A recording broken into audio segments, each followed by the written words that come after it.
I have, but Bryce was around when Ed Cooley was in, and I don't think it could get any worse than that. But he witnessed that, and he knows what to expect. But he's playing right now the best basketball he's played this season. We have an award now called the Big Bells Award, the MVP of the game. that is the person that does the most to help a team win, and Bryce won the award last game. When did you start that award? Just after the last game. Okay. Yeah. I don't know if you witnessed the T-shirts we're selling. Yeah, I saw. Yeah, not we're selling, they're selling. I saw there. Yeah. It was funny as I was talking to Dylan's dad about it. He was like, I gotta get shirts made up on the saying. And then Yep. with Bryce, like when you say like the way he's playing, it seems like his defense during the streak has his defense and rebounding have really gone up. His rebounding's better, his attacking the rim is, I mean, one of the strengths of our basketball team is we get to the foul line a lot because our front court just gets to the rim. And I actually think the referees at times get tired of calling fouls because we go to the rim so strong. So that's a strength of ours, and Bryce has gone to the rim very strong along with Zuby and Dylan Mitchell. You feel like historically your team's always had a pretty good free throw rate. Why do you think that is, especially here? Well, we obviously work very hard on offensive moves to the basket. It's every single day we work on that. And this group is a front court especially, is very good at that. Rick, how did you get Hopkins to cut down on his turnovers so much? You know, he, more than anybody else in the team, just needed a little more time to fit in. He came out of his shell about 3 weeks ago where he felt great about himself. And the more people feel great about themselves, the more extroverted they become. When they're not playing well and things aren't going well, they sort of get very introverted and very sullen. Did he take the way that he performed against Providence at the Garden, like, badly? I don't know about that. I think he was very disappointed we lost. Rick, go back a few years, the lateral quickness press conference.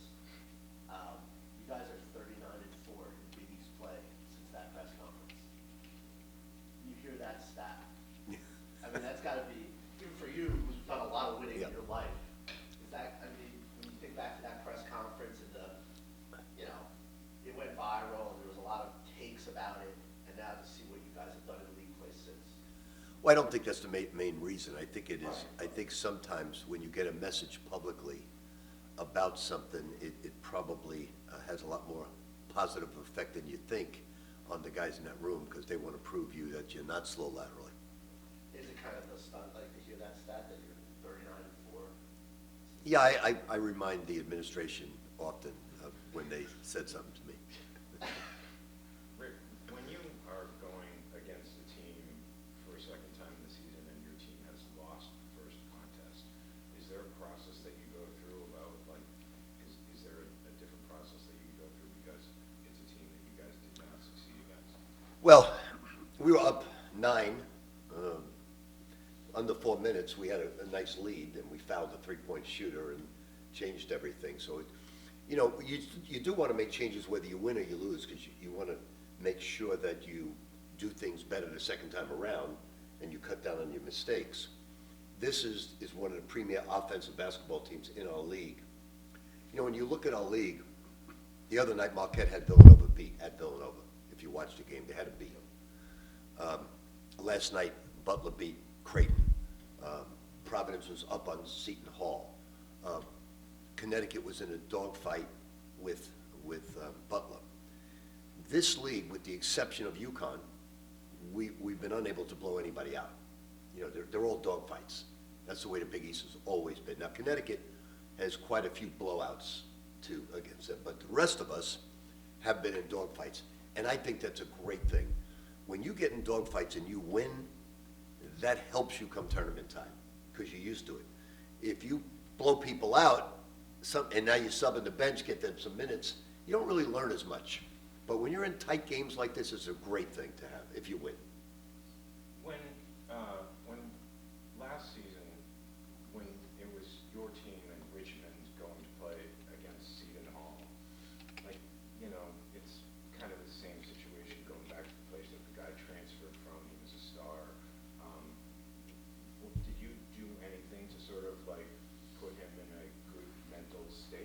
Kadari could care less now.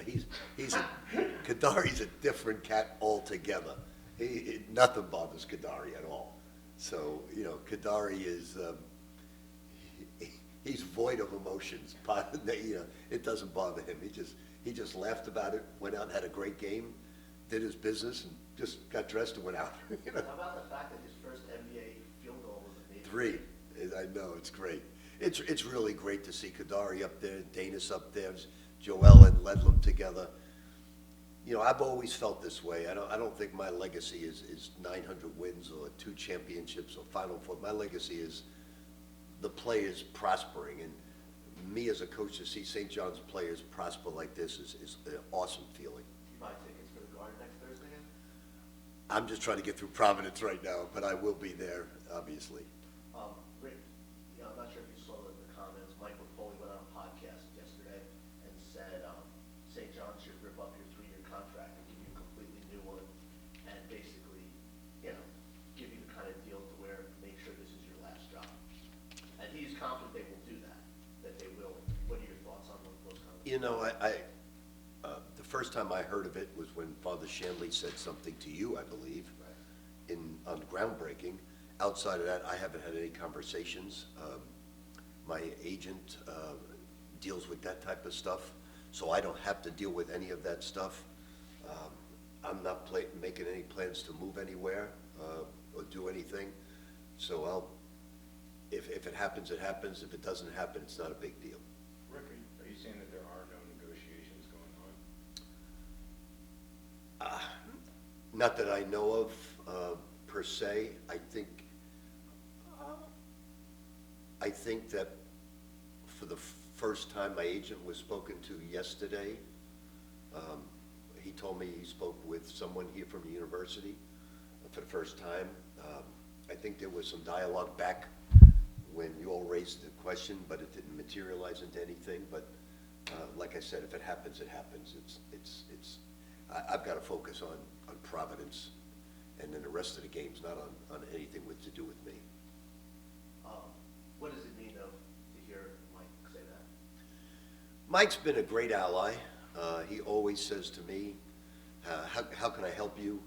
What do you need me for? He's all in with our basketball program in terms of, the great thing about Mike is he'll say, well, what do you think of this guy? How much improvement can he make? How much improvement can he make? But he never questions any decisions. He just wants to know how much growth does this guy have? How much could this guy get better? But he says, anything I could do to help. That's all he ever says, anything I could do to help. He says you get in his way a little bit when he's sitting behind you and you keep moving. I'd probably block his vision a little bit. Rick, for Saturday, is this going to be the toughest road environment? Xavier had a great road environment. Obviously, UConn will when you go there. I think it's very difficult to win on the road. I don't think whether it's Villanova, the only easier place than most, there's only one place that's easier than most, and that was Georgetown. Georgetown, maybe it was New Year's Eve, and there was only like less than 1,000 people there. But every place you go is very difficult. Marquette's very difficult. 3 of the next 4 games on the road are very difficult environments. Providence, Marquette, and Connecticut are all very difficult. Marquette's playing much better basketball right now. Providence is one of the top offensive teams, the best free throw shooting team in the conference. So they're all going to be very difficult, and so we know that. In your mind, why has the team played so exceptionally when it's been away from home? You shot much better, too. I think we know how difficult it is to win on the road, and we have a different mentality on the road. We know how tough you must be in the Big East to win on the road. We talk about it all the time. They call it roadkill. We call it you've got to understand that there could be every 4 minutes, you got to be totally locked in to win on the road. Why do you think you shot so much better from 3 on the road? That I don't know. That I don't know. I don't think there is a rhyme or reason for it, but I don't know that. Let's think for me, like, in terms of your free throw rate, the last 2 games have been like 70 to 15 at the line. How much of an advantage do you think that gives you guys that you're able to get to the line so much? It's an advantage as long as you shoot a good percentage. It's an advantage. You know, it definitely is. That's a strength of ours. Strength that we cut down on our fouling is important.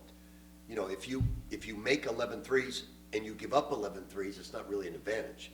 So the key is not fouling, and the key is getting to the foul line. That's a big factor in the game, and we don't turn it over a lot either. So that's a big factor. Was there extra free throw shooting after the last game? You know, Brett, like Oziah Sellers missing free throws is. I mean, he does things in player development like today. He did some things today. We call these 30-second drills. It's on the move 3-point shooting. It's difficult. Some of our players can't get up 15 shots in 30 seconds on the move. Can't get, never mind what they shoot. Oziah made 15 twice, which has never been done before. If you make 12 in 30 seconds on the move, it's a lot. But the other guy shooting can't get up, like if you were talking about Zuby or Bryce or Joseph, they can't get up 15 shots. He made 15 twice, which is truly amazing. And that's why I keep almost trying to get him to shoot more threes. It's really difficult. At the time when you guys brought Darling in, you know, I mean, I know you've talked about him having such a great resume when he showed up, and obviously he's improved greatly. Did you envision him playing such an important role for you guys at the time when he committed? Yes, because we knew we were void of a point guard. You know, the last game I was just fighting to win the game. And it was almost a little unfair to even Ian.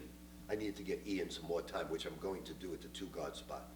Get him some more minutes. It's unfair to him to just play behind Dylan Darling, you know, so I gotta get him some more minutes at the 2-guard spot. But I knew he'd be good. You know, it bothered me a little bit in mid-season when he lost his confidence a little bit in himself. It really bothered me because I have so much confidence in him. And we talked about it, in not only improving his jump shot, but improving his confidence to go out there and say, hey, I'm the best point guard in the nation, let me play like that. So that'll be a backcourt where Darling is the 1 and And Jackson too. I gotta get Ian some time at the 2. He's such a good shooter that I couldn't do it in the last game for a variety of reasons. I couldn't do it.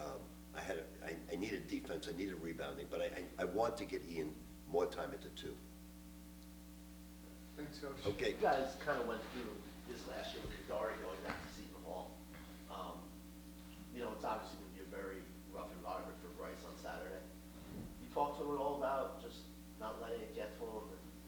I mean, is that something you have to talk to him about? Like, knowing Bryce, I don't think it's really something that you really have to talk to him about. You know, he's a great player, and he knows that, you know, going back to a place where he's you know, familiar with, there's going to be a lot of, you know, rowdiness from crowds and stuff like that. And I know for a fact that, you know, he's going to stay composed and do exactly what needs to be done. But I think it's really important that we all have our backs, and he knows that. Coach was saying, like, he feels like the last month or so, Bryce has kind of come out of his shell and been more of an extrovert. What have you noticed in him over the last month, just maybe off the court? I wouldn't say necessarily anything, you know, off the court, but as far as, you know, on the court, you know, he's been a lot more aggressive. You know, he's been able to create not only for himself, but for others as well. You know, it's something that we need. You know, him getting downhill, you know, getting rebounds, getting fouled, getting to the free throw line. Those are all things that we knew, you know, Bryce was capable of doing, and he's definitely been showing that. And you know, as far as off the court, you know, he's the same person that. Same Bryce that we all knew to love, you know, especially in the locker room, having the conversations and stuff of that nature. Is he, do you think that first Providence game kind of did it, you know, because since that game, he's really played well, kind of in a different play. How do you think that first Providence game, you know, there were some Providence fans there booing him. How do you think how he played in that first Providence game kind of has impacted him since? I think he, you know, he stepped up in you know, different ways. You know, there's chatter, you know, from the players, the coaches, and fans, you know, all the above, and you know he stepped up in a big way. You know, the following games and certainly throughout this entire week, and we're looking forward to just going to Providence, and like I said, everybody really got to have his back because it's going to be a tough environment, and it's always a tough place to play and win. So we understand, what we got to do, and the biggest thing is, definitely just getting him involved, early on, and just seeing him, get some early baskets and kind of, deter all those fans and the noise and stuff like that. But all we could do is, just control everything that's on the court and not worry about anything else. What was it like for Richmond when he went back to Seton Hall? I mean, looking back on the video, it's every time he touched the ball, it's boos and everything involved, and we knew exactly how it was going to be, going in there. So even at MSG, the Providence fans, traveled and Bryce got a little taste of what it was going to be like, being on the opposite side of Providence, and now going back home, it's going to be a lot more tougher. And like I said, we all got to have his back. It's going to be a huge game, not only for him but for us as well. So we can't really worry about anything exterior other than just control and do what needs to be done to come out of there with a win. This concerted effort to stand behind him when he goes back to the program that he played at. Did you guys do the same thing with Richmond last year with Seton Hall? I mean, absolutely. That's our brother, man. Kadari and Bryce, and transferring. It's tough. It's tough, especially when you get to the opportunity to play your old team. So that's obviously at the back of your mind. Especially for them, more so than us. But that's our brother. That's our family, and he's here now. So we're playing for him, and we're playing for ourselves. And like I said, you can't worry about anything exterior. You can't worry about the fans, anything like that. All you need to worry about is doing the little things to come out and win. You say everyone has to have his back. What exactly does that mean? Just doing what we've been basically. We play for each other, and that's what I mean by that. Just playing for each other, play for one another, and knowing that, especially more so with him. Going back to a place where he's familiar with, in Providence, that the crowd is gonna, feed into any little thing he does, even when he gets the ball. So, just making sure that he knows that we have his back through it all, and like I say, just get him engaged early on. Seeing him, put the ball in the hoop, and him getting engaged on the defensive end, rebounds, anything like that. Anything to kind of just quiet the noise. That's going to happen, and like I said, just having his back through it all. So why do you think this team's free throw rate is so high? I think the last two games you might have attempted 70 free throws. I think it starts obviously, with the front court, with how physical we are, and me and Bryce and Dylan and so on. Just imposing our will, our physicality. Just trying to get to the line, and I think we're as best as it gets, in trying to be as physical as possible, and we try to, Coach says it a lot, try not to foul as much as all these other teams do. So that's been a focal point throughout the season, and I don't think it's anything different than we've been showing. How do you practice that? I don't think it's something that you really practice. It's just really who you are. Me, I tend to, just use my physicality and my willpower, in the paint, on both sides of the ball, and I think I've been doing a good job with not fouling as much, so I don't think it's something that you practice. It's just more so, what you're capable of doing. You don't mind if I ask a question too, do you? No, you can jump in. Okay. I think you were already in the room when Coach Pitino was talking about the idea of pairing Darling and Jackson in the backcourt. What do you like about the idea of that combination? I like it. It's not my my job to with the lineups and anything like that. So I think whatever Coach Pitino sees fit, I think it's, you know, for the best, and I like it a lot. Ian is a really great player, one of our better, three-point shooters, and especially, having the ability to get downhill as well, and his playmaking has improved a whole lot as well, and we obviously know what Dylan has been bringing to the table, especially in crunch time. So smart player, somebody that we trust, both of them. So it's gonna be good. I'm keen to see what it looks like. I don't think we've had that a lot, too much, but I'm keen to see what it looks like, and I don't think it's gonna be an issue. Do you practice more with that, with Ian too? Yeah. All in all, that's his natural position, the two spot. Just being a spot up and just getting the ball in the wing and attacking downhill and stuff like that. So he's not something that's out the ordinary. Did you think that Darling, like when you first were starting to work out with him and you were first getting to see his game, could you have imagined that he would be such an important guy in this system? Early in the season, I said that he's as tough as it gets. From the point guard spot. Not really afraid of the moment. Does exactly what we expect of him to do. Each and every night, and we all see what he does. In clutch moments, he's been able to step up in a big way. That's been really huge for us. So, really just proud of where he's been, how far he's came, and just coming in from his league and coming to the big stage. MSG and Big East. He's tough and. It's a tough transition, but with him, you don't really see too much of that, especially as of late.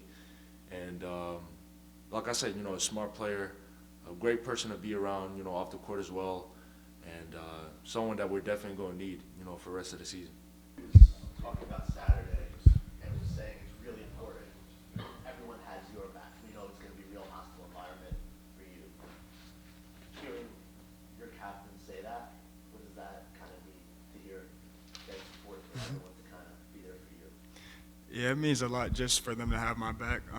We already know how the first game went, and I don't think we're looking at it as much as it's just like me versus them and me returning to Providence. I think it's another game on our schedule where we're playing for something much bigger than any personal narratives. We're playing for a Big East championship, and Providence is the next game up on our schedule, and we have to be locked in to the fullest and prepare at the highest level for that, and hopefully come up with a win. Did that first Providence game change your season? Because since you've been Yeah. I think a flip definitely switched after that game. I don't know why, but it didn't feel good when we lost at all, and I don't think it felt good to anybody else on the team. And obviously we don't like losing, so it definitely. We came in the next few days, the next few practices with a different mindset. Everybody was locked in completely more, and just trying to build off that, and I think we've been doing a great job since that game. For you personally, though, that game, did you kind of say, like, to yourself, like, I got better than this? 100%. I didn't play a good game at all that game. I could have been completely better, and I think just me, getting outside of my comfort zone and, just giving my all to the team and, just getting outside of my comfort zone, like I said. Just doing whatever coach asked me to do was just the biggest thing, and just trying to be comfortable out on the floor. And I feel like it took a lot of time, but I feel like we're in a great groove right now. We're all playing together at a very high level. We're playing some fun basketball. Since that game, and I'm not saying that it's about that game, but your turnovers are way down. Mm-hmm. Is that a thing that is just a byproduct of how you're playing, or is that like a thing that you think about? Or Yeah. How did you manage to get your average turnovers per game down so much? Yeah, I don't think it's like, obviously don't want to turn the ball over like it's a thought in my mind, but, just playing free and just, trying to make the right play every time I touch the ball, not forcing anything, being able to attack when I have a mismatch and, whenever one of my teammates are open, just trying to get them the ball. So, just not forcing the issue and trying to let the game come to me. If I see, a matchup I like, then I'm attack, but, just not trying to force the issue is the biggest thing. So you felt like you were forcing a little bit before, now you're not. Maybe a little bit. Yeah, maybe a little bit, yes. So Bryce, obviously you've been playing a lot better of a stretch of basketball over the last couple games. really showing like the best you've had over the last like couple weeks since that Providence game. What are you looking to bring into the next game upcoming with Providence? Just being myself, continue where we left off at. We had a tough game against Xavier. So, hopefully we come out on Saturday with a different mindset from the jump, and hopefully we jump on them early. Just taking it a possession at a time, and each 4-minute timeouts that, come out on the court, just taking it one possession at a time. So, not overthinking it. Everybody just going out, playing for each other, and we'll be fine. You've been in the conference for quite some time now. The idea that a team consistently wins the Big East road games is very unusual. Mm-hmm. Why do you think this team has been exceptional in conference road games? I think the preparation level has been definitely higher, and I feel like our schedule at the beginning of the season definitely helped us playing some tougher games and losing those games earlier on in the season. It prepared us for, playing on the road and, playing in tough environments and facing adversity and stuff like that. So I feel like, just being on having those tougher games earlier on in the season definitely prepared us for, the road in the Big East. Wait, is there any feeling of like something to prove, for you going there? They're gonna boo you. Mm-hmm. It's gonna be, probably one of the toughest environments you've ever played in. Is there any sense of like what is your mindset going into this game? Yeah, obviously, this is going to be a chip on my shoulder. That's probably the only thing I'm going to say about it. I'm not looking to go in there and prove something and, force an issue, because that's when, things don't go well. Just playing through my teammates, whatever is open, I'm going to take what's open and, just playing good basketball. That's something I pride myself on, and, I'm not going to go in there forcing an issue and, trying to make the game about me. It's about me and my teammates, and we're all trying to play for one goal and win the Big East championship, so that's my focus. After the last game, Jameer Jones had a comment. What did you think of that, and what do you think of that when you see him on Saturday? It's all good. He's a competitor. He came on a recruiting visit when I was at Providence, and he was a good kid. He's a great player. He's playing some good basketball right now. I have the respect for him, and he's a competitor. I'm a competitor too. He should say that. And he should feel like he should be able to play over me at Providence, but, that's his opinion. I have my own opinion, and that's that. So you were on the Friars when Coach Cooley returned Yeah. with Georgetown. Yeah. Do you think that the treatment for you is going to look like that? Yeah. So it'll be similar for sure. Yeah. And when you saw Coach Cooley get that kind of treatment, what did you think of it? Me and Coach Cooley had a great relationship, and, I seen what he was able to do for, Friartown and, how he was able to turn the program around.